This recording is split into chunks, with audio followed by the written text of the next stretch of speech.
जय हिंद, नमस्कार साथियों। आज बात करेंगे 8वां वेतन आयोग गठन के बाद जेसीएम सेक्रेटरी शिव गोपाल मिश्रा जी का जो सुझाव था, यानी कि जो मांग थी सरकार से कि फिटमेंट फैक्टर 2.86 हो। इस पर कुछ सवाल उठे हुए हैं और पूर्व वित्त सचिव ने दिया फिटमेंट फैक्टर का फार्मूला। फिटमेंट फैक्टर कैलकुलेशन के आधार पर 1.92 से लेके 2.08 तक होने वाला है दोस्तों। इस कैलकुलेशन के आधार पर आपकी पे और पेंशन कितनी बनेगी, पे लेबल 1 से पे लेबल 10 तक, फिटमेंट फैक्टर 1.922 और फिटमेंट फैक्टर 2.08 से क्या कैलकुलेशन रहेगा, और सिपाही से लेके ऑनरी कैप्टन तक कितना बनेगा। दोनों चार्ट कंबाइंड बने हैं, तो समझते हैं इस वीडियो के माध्यम से। वीडियो में आगे बढ़े उससे पहले आपसे मेरा अनुरोध रहेगा, चैनल में पहली बार विजिट कर रहे हैं या चैनल को अभी तक सब्सक्राइब नहीं किया तो सब्सक्राइब कर ले, साथ में बेल आइकॉन की घंटी जरूर दबाएं ताकि आपको आगे भी नोटिफिकेशन मिलते रहे दोस्तों। तो चलो शुरू करते हैं। अब जैसे आप स्क्रीन में देख पा रहे हैं दोस्तों,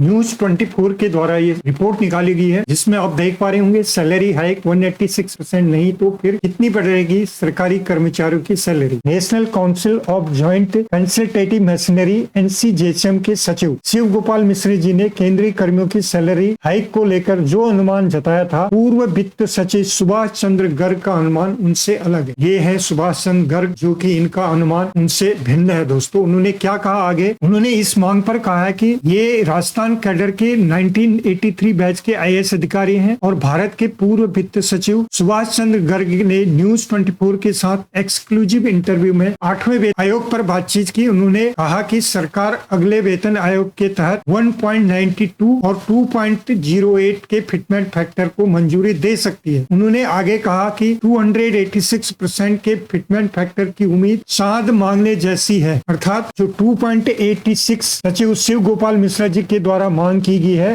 वो एक चांद को मांगने जैसी बता रहे हैं। यहाँ पर आगे उन्होंने यहाँ पर किस तरह से कैलकुलेशन होगी वो बताया गया है। वर्तमान में 53% है और 1 जनवरी 2026 को 60% होने का उन्होंने यहाँ पर अनुमान लगाया था। और यहाँ पर उन्होंने फिटमेंट फैक्टर जो बताया उसका कैलकुलेशन के आधार पर बताया है। कैलकुलेशन के लिए आगे सीट में हम समझेंगे कि कैसे इसका कैलकुलेशन 1.92 और 2.08 इन्होंने निकाला है अनुमान के तहत। और शिव गोपाल मिश्रा जी के आधार पर पेंशन जो न्यूनतम थी 7th CPC में 18,000 रुपया थी, जो बढ़ के 51,480 यानी कि 2.86 का फिटमेंट फैक्टर का उन्होंने मांग की है। लेकिन सुभाष चंद्र गर्ग का अनुमान शिव गोपाल मिश्रा जी से कुछ अलग है। यदि सरकार उनके अनुमान के अनुरूप 2.08 फिटमेंट फैक्टर को मंजूरी देती है तो न्यूनतम वेतन 18,000 रुपए का बढ़कर 37,400 रुपया हो जाएगी। तो अब ये कैलकुलेशन फिटमेंट फैक्टर का कैसे निकाला है वो हम समझ लेते हैं यहाँ पर, जो कि 8th CPC fitment factor as per former finance secretary Shri Subhash Chandra Garg ji द्वारा जो बताया गया कि फिटमेंट फैक्टर 1.92 से लेके 2.08 के बीच रह सकता है। और एग्जांपल जनवरी 2026 में DADR 60% होगा, उनके आधार पर मैं बता रहा हूँ। बेसिक और DA मर्ज के बाद 100 + 60 डिवाइडेड बाई 100 1.60 आ जाएगा। गवर्नमेंट के द्वारा यदि 20% दिया जाता है तो आपका 0.32 बनता है। इसका हम 1.60 में जोड़ करें प्लस 0.32 को जोड़ें तो 1.92 फिटमेंट फैक्टर आता है। यदि सरकार यहाँ पर 30% देती है तो आपका 1.60 प्लस 30% निकालें तो 0.48 निकलता है, और इसको ऐड करें तो 2.08 आपका फिटमेंट फैक्टर निकलेगा, जो कि पूर्व सचिव का ये मानना है कि इससे ज्यादा आपको नहीं मिल सकता है। और इसी आधार पर हमने 8th CPC का लेवल 1 से लेवल 10 टेबल बनाया गया है, जिसमें आप यहाँ पर देखेंगे लेवल 1 से लेवल 10 तक 7th CPC में क्या उनकी बेसिक पे है इस कॉलम में आप देखने को मिलेगा। और 8th CPC में फिटमेंट फैक्टर 1.92 के आधार पर आपकी बेसिक कितनी बनेगी इसमें आप देख सकते हैं। और 2.28 फिटमेंट फैक्टर होता है तो इस कॉलम में आपकी बेसिक क्या होगी यहाँ पर आप देख सकते हैं। ठीक है, उसी तरह से सिपाही से ऑनरी कैप्टन का जो टेबल है वो भी आप यहाँ से देख सकते हैं। रैंक इस कॉलम में सिपाही से ऑनरी कैप्टन तक इस कॉलम में आपको देखने को मिलेगा। OROP 3 में आपकी क्या रही बेसिक इस कॉलम में आप देखें। और 8th CPC 1.92 में कितना फिटमेंट फैक्टर के आधार पर आपकी पेंशन बनेगी वो इधर है, और 2.08 के साथ कितनी बनेगी वो यहाँ पर आपको देखने को मिलेगी। तो जहाँ पर भी आपका रैंक है उस आधार पर आप इसको देख सकते हैं और अपना अनुमानित कितनी आपकी सैलरी और पेंशन बनेगी वो आप देख सकते हैं दोस्तों। ये थी आज की जानकारी आपको ठीक लगी तो वीडियो को लाइक शेयर करें। फिर मिलते हैं किसी अन्य अपडेट में, तब तक के लिए जय हिंद, जय भारत।